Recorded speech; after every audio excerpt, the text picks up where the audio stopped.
Every football fan at some point believes that referees are biased. Not inconsistent, not mistaken, biased.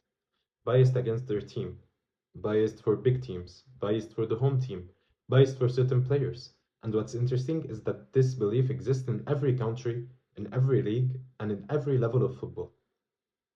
Even when referees change, even when technology improves, even when the VAR was added, this belief never stops.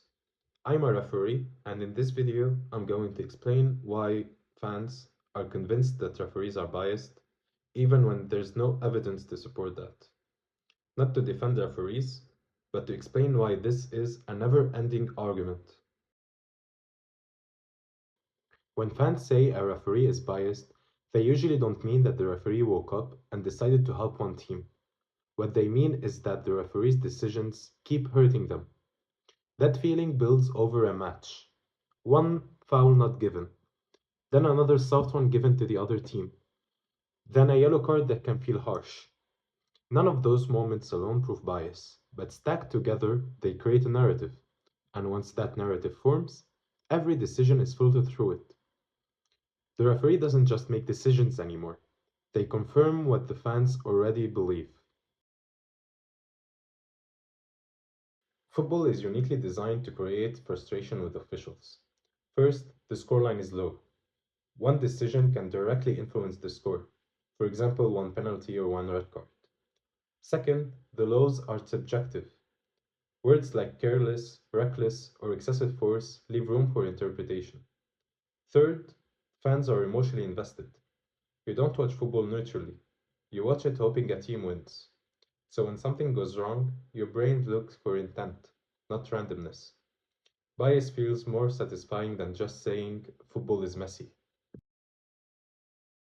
This is where psychology comes in. Confirmation bias means we notice evidence that supports what we believe and ignore what doesn't. If you believe a referee is biased against your team, then every decision for you feels normal. Every decision against you feels deliberate. Decisions against the opponent are quickly forgotten. Fans don't remember matches where referees helped them. They remember the games where they felt wronged. Over time, those memories stack, and suddenly it feels like a pattern, even when it isn't. Here's where things get uncomfortable. Studies have shown that home teams often receive slightly more favorable decisions, not because referees are corrupt, but because they are also human.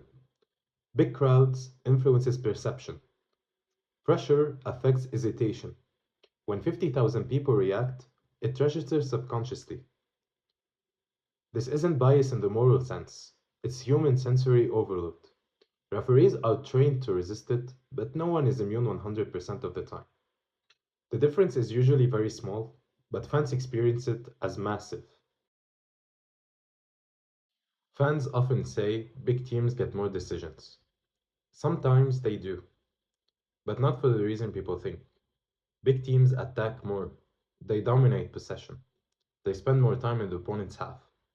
That naturally leads to more fouls being committed against them, more penalty area incidents, more defensive pressure. From the outside, it looks like favoritism, but from a referee's perspective, it's just statistical exposure. You can't award a penalty in your own half. VAR was supposed to end controversy. Instead, it changed the shape of it. Fans now argue about clear and obvious, lines drawn on screens, subjective interpretations made with technology. VAR didn't remove bias accusations, it gave them new vocabulary. And because VAR decisions take longer, the emotional buildup is worse. Waiting amplifies frustration. By the time the decision is made, fans are already convinced something unfair is happening. One of the biggest myths in football is that referees balance things out, that if they make a mistake, they'll compensate later. Good referees do the opposite. They treat every decision independently. Trying to balance things out leads to chaos. Fans think referees owe them justice. Referees focus on credibility. Those are two different goals. Slow motion has done more damage to referees than almost anything else. It exaggerates contact. It removes context. It changes the perception of speed and intent. Referees don't have slow motion. They make decisions in real time, in milliseconds, and they make it once. Fans judge referees after 10 replays from 6 different angles. That gap will never close, and as long as it remains, bias accusations will too. Fans often ask, why don't referees just explain their decisions? Because explanations don't reduce anger, they just shift it. If a referee explains his decision and fans disagree, it reinforces the feeling that the referee is arrogant or lying. Silence feels worse, but explanations don't solve the emotional problem. Football fans don't want understanding in the moment, they want vindication.